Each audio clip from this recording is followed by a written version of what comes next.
Bonsoir à tous et ravi de vous retrouver pour cette nouvelle édition dont voici les principaux titres. Le chef de l'État Ismaël Omar Guelleh a reçu ce matin le vice-président du parti Prospérité d'Éthiopie. Et dans l'actualité internationale, cette présentation du premier véhicule électronique Made in Cameroun, c'est ce que nous verrons en fin de journée.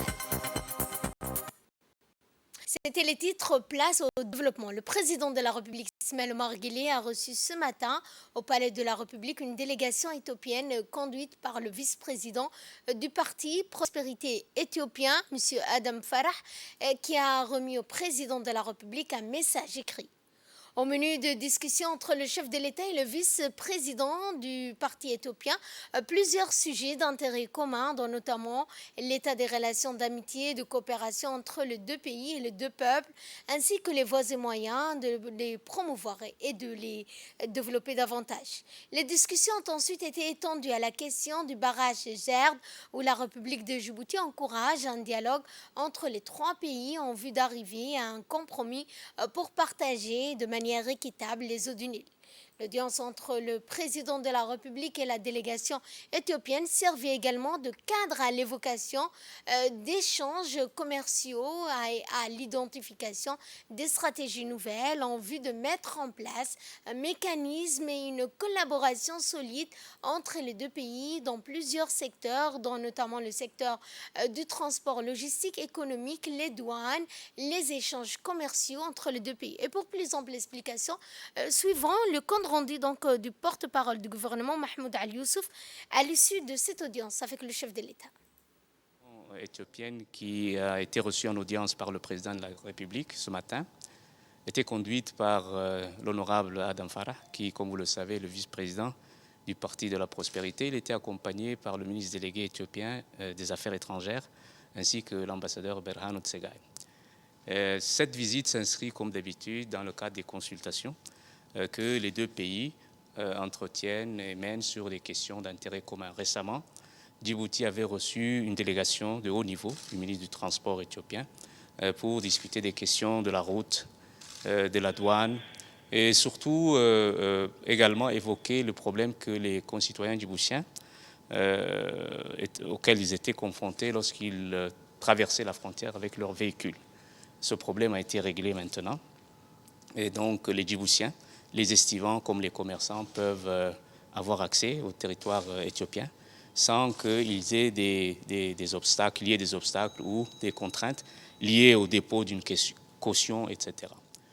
L'autre élément de discussion important également concerne la route. Vous savez, avec toutes les pluies qui tombent ces derniers temps, les réparations qui sont faites sont emportées, mais le gouvernement de Djibouti s'active à compléter, finaliser la construction de ce corridor qui est extrêmement important pour la coopération entre les deux pays. 20 km ont déjà été construits, 100 km sont en train d'être construits. Il y a une route de contournement qui est faite. Nous avons des partenaires comme les Chinois, une société arabe, nous avons une société éthiopienne qui travaille, des Djiboutiens aussi. Et donc, un travail quotidien, difficile, mais qui est mis en œuvre pour que cette route soit finalisée dans les 24 mois. Et ce délai a déjà été bien arrêté.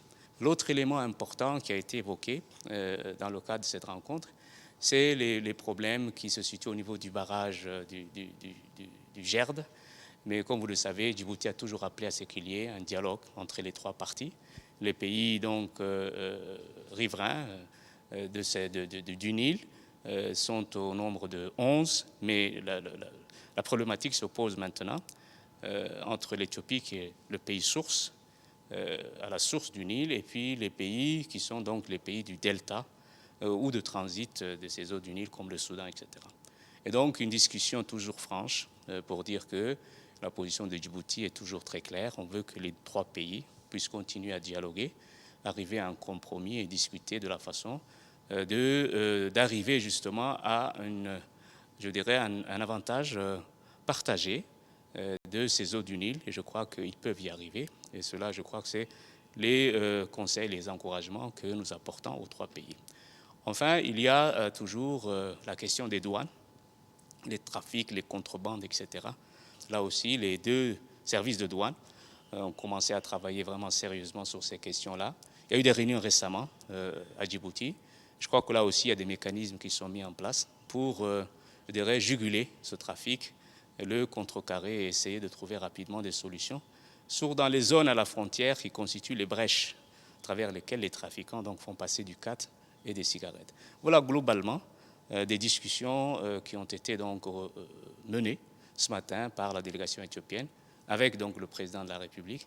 Donc des relations au beau fixe, excellentes entre les deux pays, et nous continuons donc à travailler avec nos frères éthiopiens sur la promotion d'une intégration économique donc avec ce pays.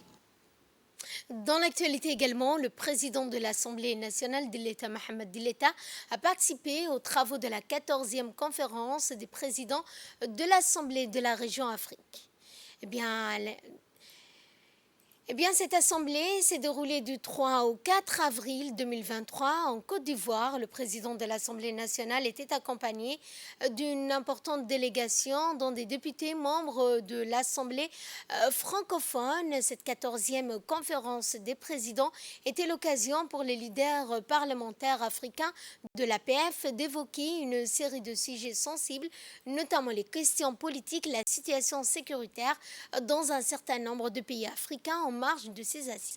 Le président de la République de Côte d'Ivoire, Alassane Ouattara, a reçu en audience le président de l'Assemblée nationale. Le président de l'Assemblée nationale a également été reçu dans le salon d'honneur du président Adama Bikotogo. Cette rencontre était l'opportunité pour les deux présidents de consolider leur concertation et d'échanger sur les enjeux et défis auxquels s'attelle l'APF. En outre, lors d'un point de presse, le président du Parlement djiboutien et son homologue n'ont pas manqué de s'attarder sur les liens de coopération bilatérale unissant Djibouti et Abidjan.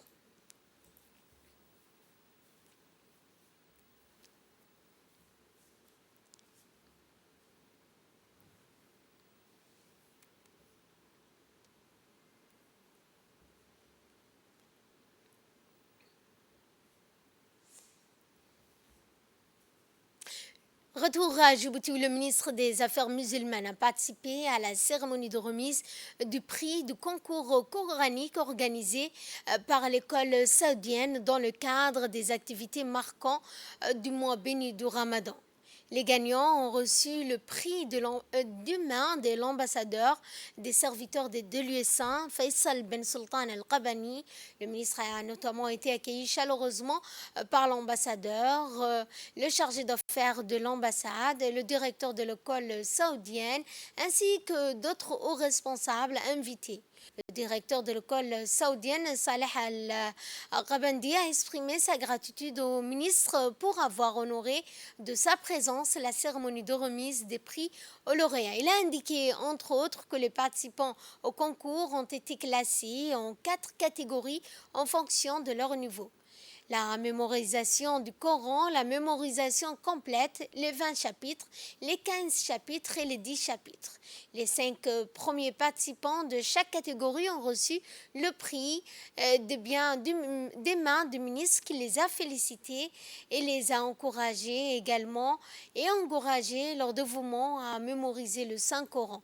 Il a également invité à participer au concours régional de Djibouti, dans sa 23e édition qui débutera dans quelques jours pendant le mois béni du Ramadan. Enfin, le ministre a remercié tous ceux qui ont contribué à la réussite de ce concours, à la promotion de la lecture du Saint-Coran.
Et dans une allocution faite à cette occasion, le ministre a mis en avant le soutien de son ministère à de telles compétitions religieuses, tout en saluant l'initiative de l'ambassade saoudienne pour l'organisation de cet événement.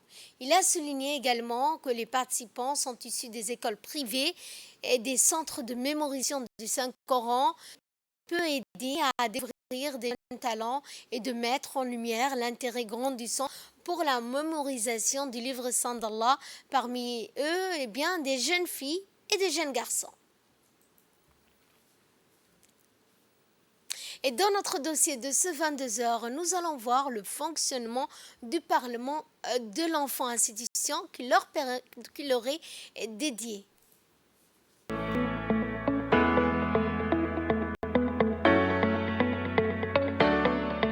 Dans un monde qui se transforme plus rapidement que jamais, toute société militante dans le domaine de l'enfant doit disposer de mécanismes et institutions dédiés aux enfants. C'est dans cette perspective que la République Djibouti, par le biais de son ministère de la Femme et de la Famille, a lancé le Parlement de l'enfant. Quoi de mieux que d'être à l'écoute de ceux pour qui notre gouvernement travaille sans relâche pour un avenir radieux. Un exemple édifiant qui est ancré dans la politique clairvoyante du président de la République, son Excellence Malmar Guelleh, qui a donné à ses hautes instructions la création de ce mécanisme. Un acte fondateur qui était le déclencheur d'une nouvelle dynamique pour l'ancrage d'une conception moderniste concernant la relation des enfants avec la société. Une dynamique qui posait un principe, celui de la création d'une institution pour mettre en vigueur les questions et inspirations de l'enfant dans un monde qui changeait de facettes. Ainsi, c'est en 2018 que le Parlement des enfants sera mis en place et pris ses nouvelles fonctions. Et précisément du 13 au 14 mai de cette même année-là, l'Assemblée nationale de la République Djibouti va tenir la première séance plénière du Parlement des enfants. 27 nouveaux enfants parlementaires, dont 14 garçons et 13 filles sélectionnés dans les différents établissements publics et privés de Djibouti-Ville et des régions de l'intérieur, étaient les nouveaux députés juniors pour un mandat de 2 ans, 2018-2020. Cette initiative incluait même les enfants à besoins spéciaux.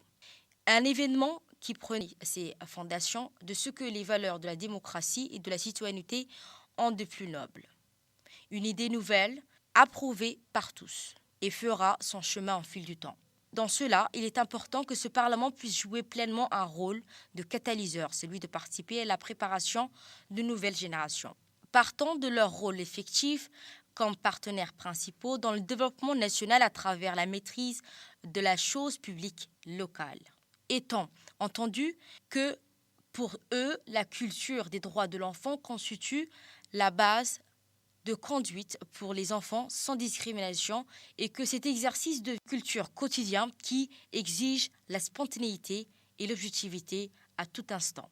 Ce fut une occasion unique qui leur permettrait de faire ce que les députés pratiquaient habituellement, c'est-à-dire présenter une fraction importante de notre population, exprimer leurs ambitions, leurs préoccupations et leurs attentes et interpeller leurs aînés, les représentants politiques, sur le monde qu'ils souhaitaient pour héritage.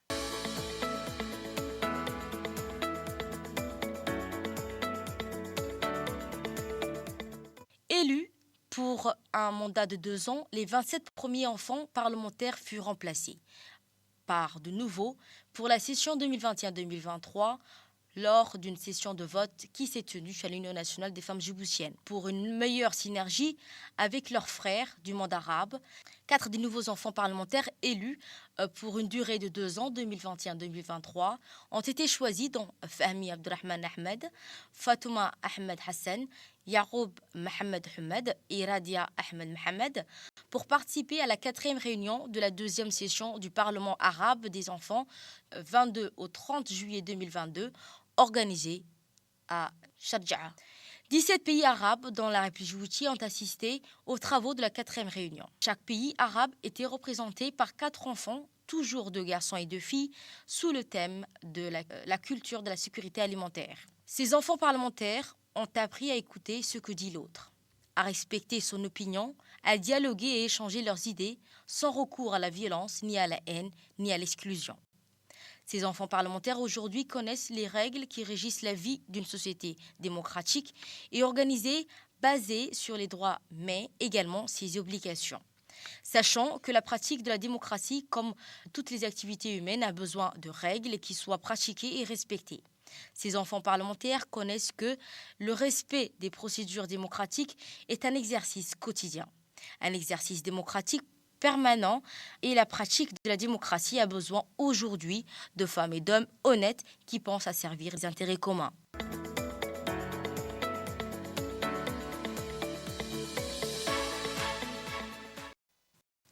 Ils sont la génération future, leader de notre pays. Leur rôle, à chacun en tant que jeune parlementaire, est de préserver et transmettre aux générations futures les valeurs de notre pays, celles de l'unité dans la diversité, de la paix, la démocratie, de citoyenneté, du civisme, mais surtout la solidarité. Ce que les militants pour le droit des enfants, ils sont les porte-parole de leurs camarades de classe, des jeunes, de leur quartier et de leur région. Ces jeunes parlementaires sont là pour partager leurs préoccupations et les aspirations, défendre leurs droits et des préoccupations qui aideront à améliorer concrètement leur situation, surtout ceux des plus vulnérables d'entre eux. Ces jeunes ont saisi cette occasion de la Journée internationale de l'enfant pour mener des actions de sensibilisation et des plaidoyers dans les écoles, les quartiers, sur les questions qui touchent le plus les enfants du monde rural, mariage précoce, abandon scolaire.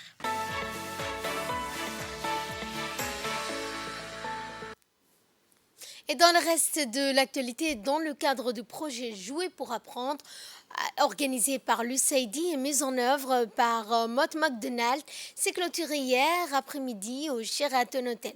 Cet atelier de formation a réuni des participants issus du MENFOP, du ministère de la Femme et de la Famille, mais également de l'UNICEF, des ONG telles que l'UNFD et Sunnat al-Hayat. On prépare également à cet atelier les membres de cet atelier, Sunnat al-Hayat, ont pris part à cet atelier. L'objectif de cet atelier est de présenter les objectifs du projet Play to Learn, mais aussi assurer une participation active de tous les acteurs concernés au design du projet de manière à garantir leur appropriation et la redevabilité de tous les acteurs. Rappelons que les représentants du MENFOP ont mis l'accent sur le projet transformateur dont le préscolaire constitue un pilier essentiel.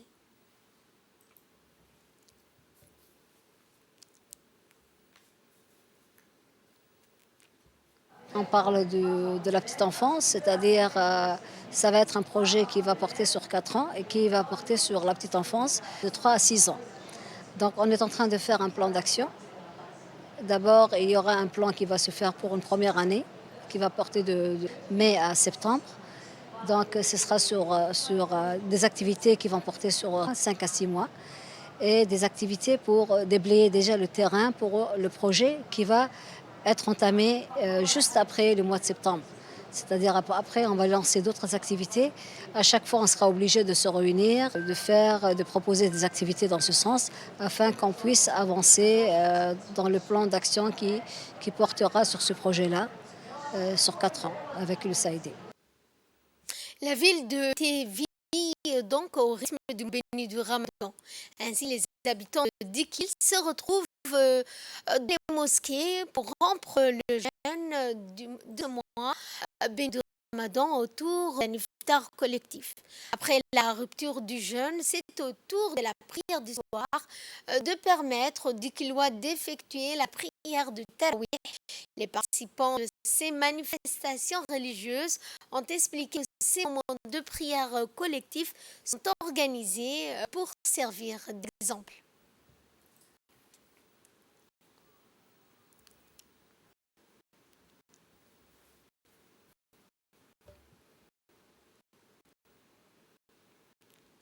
Chronologie pour clore l'actualité nationale. Nous avons pris avec tristesse le décès de Ali Ibrahim Mohamed survenu mercredi. Il est décédé à la suite d'une longue maladie. Le défunt, né en 1943, commence sa carrière dans l'éducation, plusieurs fois directeur d'école, jusqu'à sa retraite en 1997. Le défunt Ali Ibrahim Mohamed était une personnalité très appréciée dans son milieu professionnel, mais aussi parmi les communautés qu'il a octroyées durant sa longue carrière, partageant la douleur de la famille éprouvée. Feu Ali Ibrahim Mohamed, le ministre de l'Éducation Moustapha Mohamed Mahmoud, le ministre de la décentralisation adressent leurs condoléances à la famille du défunt et prie le tout miséricordieux de l'accueillir dans son paradis éternel. Inna lillah wa inna ilayhi raji'un. Et de là, nous passons à ce qui fait la une de l'actualité nationale et internationale et régionale. Bien, présentation du premier véhicule électrique Made in Cameroun.